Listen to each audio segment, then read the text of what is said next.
Collector boosters can be some of the most exciting packs to open, but each slot in each pack has a special grouping of cards that can be found within it. Mixed with tons of awesome styles and treatments, knowing exactly what to expect in a collector booster can be tricky, especially because it changes every set. So let's break down exactly what's in a Commander Masters collector booster. Starting pretty basic, every collector booster will feature a traditional foil retro basic land. These are pretty sick looking, featuring art from Magic's past in a retro frame. Seeing old art on new cards but with an old frame is actually pretty awesome and fits the Masters theme pretty well, and you'll get a foil one in every pack. After that, you'll get 4 traditional foil commons. These can be any commons from the main set and will always be foil. They're pretty simple. Next up, you'll get 2 foil uncommons. They're also pretty simple. It's the same thing as the commons, but 1 tier higher. And while it may not seem exciting, I will say Commander Masters looks like it has some awesome cards even at the uncommon slot because they're downshifting stuff for limited reasons. So this slot may actually be pretty exciting in a lot of packs. And if you're wanting to see some of the really awesome cards in the set, check out the link in the pinned comment and the first link in the description to check out more about the set and pick some up if you want to get your hands on some Commander Masters. Following that, you'll get 2 non-foil borderless commons or uncommons. Now, what's really interesting about Commander Masters is that there's not just borderless. In a traditional set, we'll have a showcase style and a borderless style.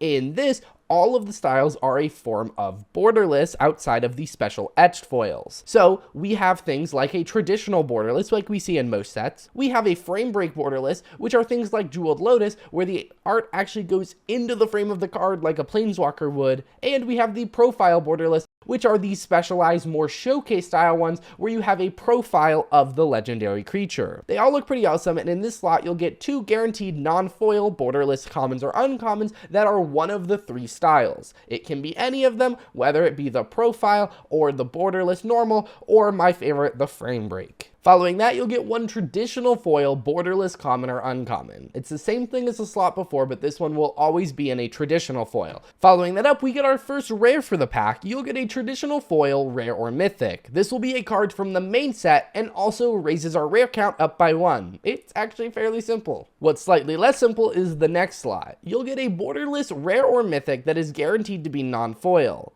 This can be any of the borderless types, including the traditional borderless, frame break borderless, or profile borderless, but again, this is only non-foil and raises our rare count up by 1.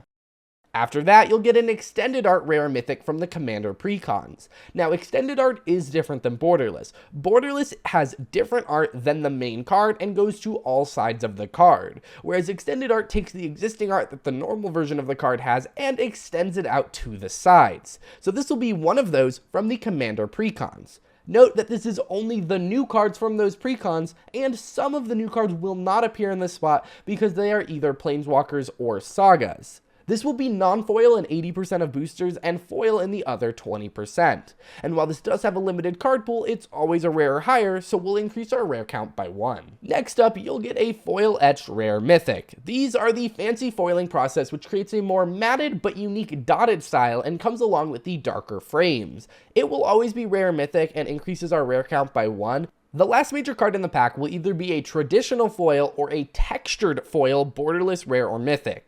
Now, textured foil is different than anything we've talked about before, but it's very similar to the etched foiling in its physical look. Except this one focuses more on the borderless style. So where etched foiling, a lot of the foiling is actually done inside of the frame, the textured foiling is more about the feeling on the card and the dotted look of it in the borderless style. Note that this will appear in 4% of slots, but overall, this is going to be the rarest thing you can pull, and it'll be the thing you're looking for when you're opening up collector boosters. It's kind of the surge foils that we saw in Lord of the Rings, where you could get the normal card a lot more commonly, but this special foiling was the really rare thing you're looking for. But this will always be a rare mythic, so it does increase our rare mythic count by 1, but yeah, 4% of the time, you will get a textured foil borderless rare mythic, and the rest of the time, it will just be a traditional foil rare mythic, bringing our rare count up to its final destination of 5 rares and or mythics per pack. The last slot is nothing super exciting, but it is a foil double-sided token, and this is one of the only ways to get it.